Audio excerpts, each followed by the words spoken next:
po ba kayo, sir? Quezon City po to, sir. Quezon City po ito, sir. Yung address ko lang po, pero yung kalsada po. Hindi po, Maynila po dito eh. Kaya nga po, sakop pa rin itong kalsada na po ito. Sakop pa ito ng Maynila, sir. Yung tawid lang po. Ano po yung saan po na kami bahay ninyo, yun lang po yung ano ninyo. So, kaya nga po, ang ano lang po kasi Quezon City, Maynila to.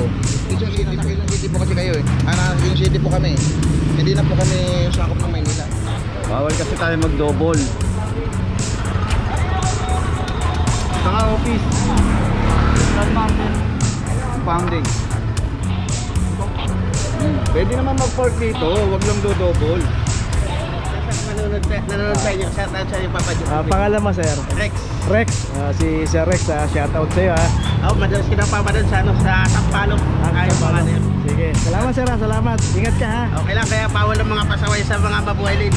Okay, sige. Kasi nilang gisnan, ang kinagisnan nilang dati, pwede tayo magparada kung saan saan.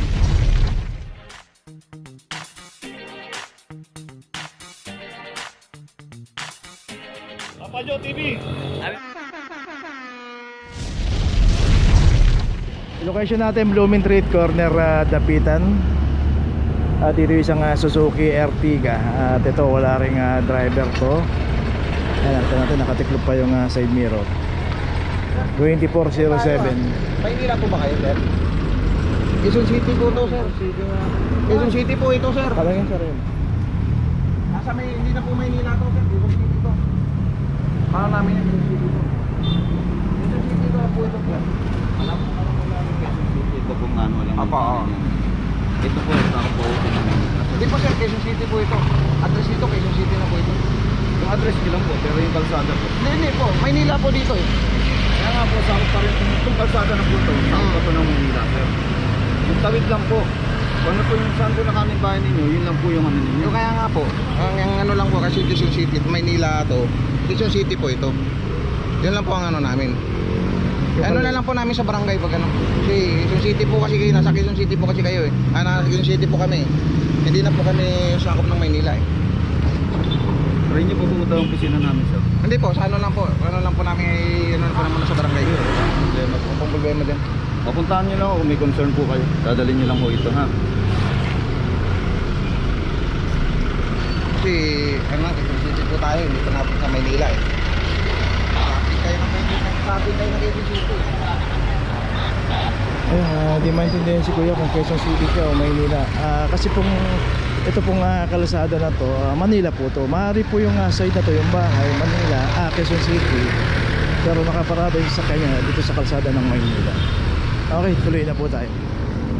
Location natin, Quezon Boulevard. Dito malapit sa Barlin Street. At ito naman yung isang Mirage dito. At ito wala ring driver. 2413. So yung isang sasakyan dito ng Meralco, merong driver at may kine-check lang ata sila. Pero itong isang Mirage kaya naklab dahil walang driver.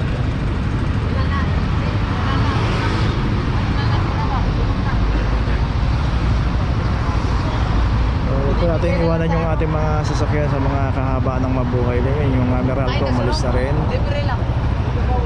So yun naman, pag kami mga driver po hindi po kinaklamp yan, wag lang po tayo naka-obstruct sa mga mabuhay at walang driver, iiwanan natin.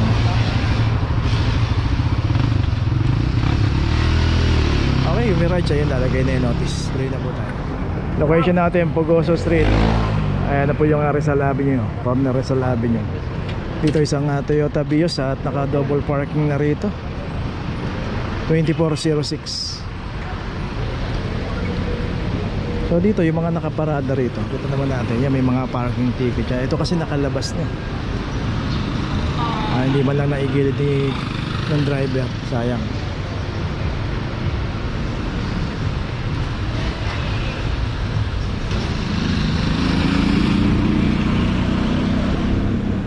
Kaya always po pagka paparada tayo, hanapin po natin yung parking attendant para makaparada tayo ng maayos. Tumas Mapua, Paps. Oh. Ito kasi Tomas Mapua. Ito yung kabila, Rizal Avenue. At ito naman Pugoso.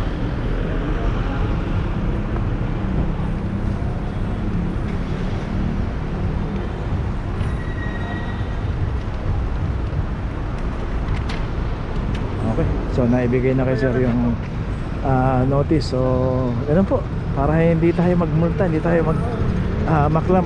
Parada po natin na maayos. Tuloy na po tayo. Kaka ano lang eh. So dito tayo ngayon sa Severino Reyes corner, in between ng CM Recto at saka dito sa Doroteo Jose. Ito naka double parking kasi yung isang Mitsubishi Mirage dito.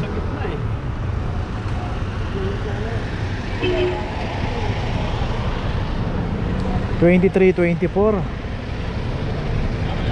So dito kasi Severino Reyes, both side may mga nakaparada kung haba ng Severino Reyes, pero ay yung pagkakaparada ng Mirage hindi na nga nakaayos, pa double parking pa rin.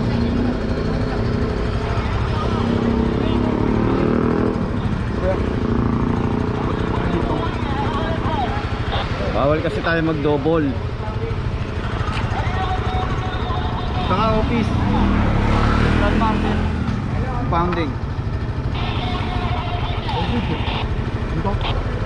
Pwede naman mag-park dito, wag lang do-double.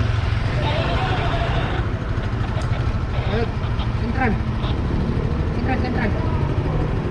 Sige, bayar mo niya. So yun, alam naman nila, bawal dito mag double parking. So both side namin nakaparada. Huwag na po tayo makipagsapalaran. Okay, tuloy na po tayo. Nanonood sa inyo. Shout out sa inyo, Papa John. Pangalan mo, sir? Rex. Rex. Si Sir Rex, shout out sa iyo, ha. Madalas kinapapa doon sa Sampalok.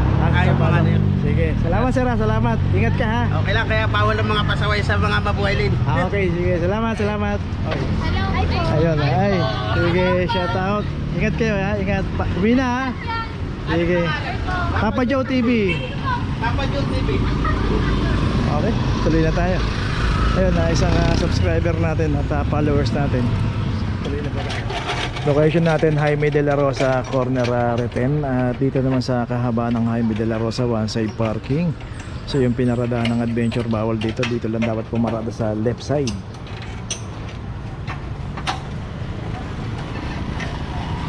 (23:30). So yun, dito naman kasi may mga policy po yung barangay mismo. May mga resolution sila na pagka mga one side parking, wag po tayong magbo-both side kagaya nito, no? Pwede rin tayo magtanong kung di natin kabisado, pero ito mga pumaparada rito, halos mga taga rito rin naman yan, kaya alam nila yung mga policy rito. Hindi lang nila alam na may nanguhuli pala rito. Regarding naman po sa mga tricycle, ko-coordinate lang po natin sa nakakasakop dyan kasi under po ng TMU yan.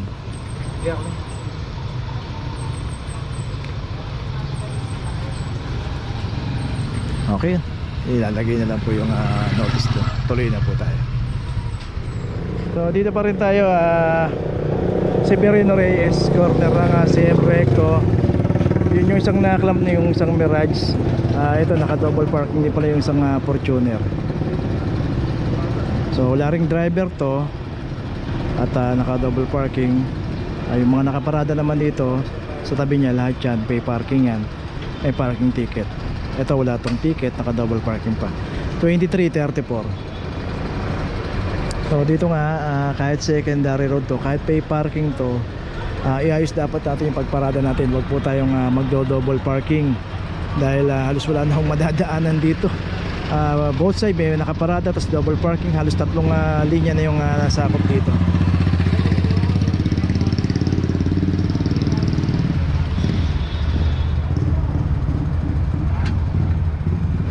So dalawa po yung naklam dito, Fortuner at saka yung Mirage. O iwasan po natin pumarada sa mga secondary road na naka double parking pa tayo. Okay, tuloy na po tayo. Location natin P. Margal corner ka Cristobal. Dito may isang Toyota Vios. Dito yung pinaradahan nito, Mabuhay Lane, street corner pa. 24:14 sa kayo, makikita nyo nandun pa sa tapat yung signage. Kitang kita nyo naman na no parking clamping zone, Mabuhay Lane. So talagang yung mga signage hindi na po pinapansin. o hindi na talaga papansinin, parang binabali, wala na. So lahat ata yun, para pag nakakita sila ng signage, ang pagkakabasa nila, pagkakaintindi nila, pwedeng pumarada. So always pag kami nakikita na po tayo mga signage, dito pong kahabaan ng Cristobal, yan hanggang doon po, secondary road. So dyan pagka pumarada ka, hindi naman po nagkaklam dyan, pero na lang pag may mga naka street corner saka double parking. So itong BS meron ng notice, tuloy na po tayo. Location natin Florentino Street, corner Condiman Street. Dito na may isang Ford Ranger, at ito wala ring driver yung Ranger.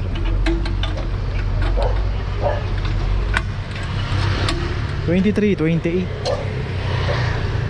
So dito po sa operation ng clamping, random po yan. Hindi po tinatawag yung driver, wala pong oras, basta nadat na po yung ating sasakyan na naka-obstruct at walang driver yan na naklamp. Matik na po yan. Pupuntahan na po natin yan sa Manila City Hall, at mayroon din kaukulan na penalty, 900 pesos.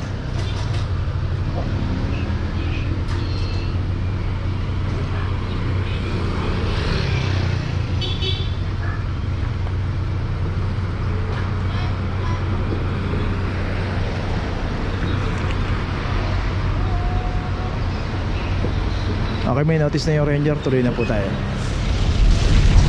Okay, nandito na ngayon tayo sa opisina ng clamping, sa impounding dito sa Central.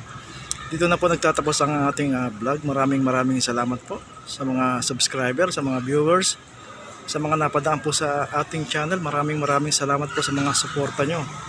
Sa mga hindi pa po nakakapag-subscribe, subscribe na po tayo mga kabayan. Maraming salamat po. Mabuhay!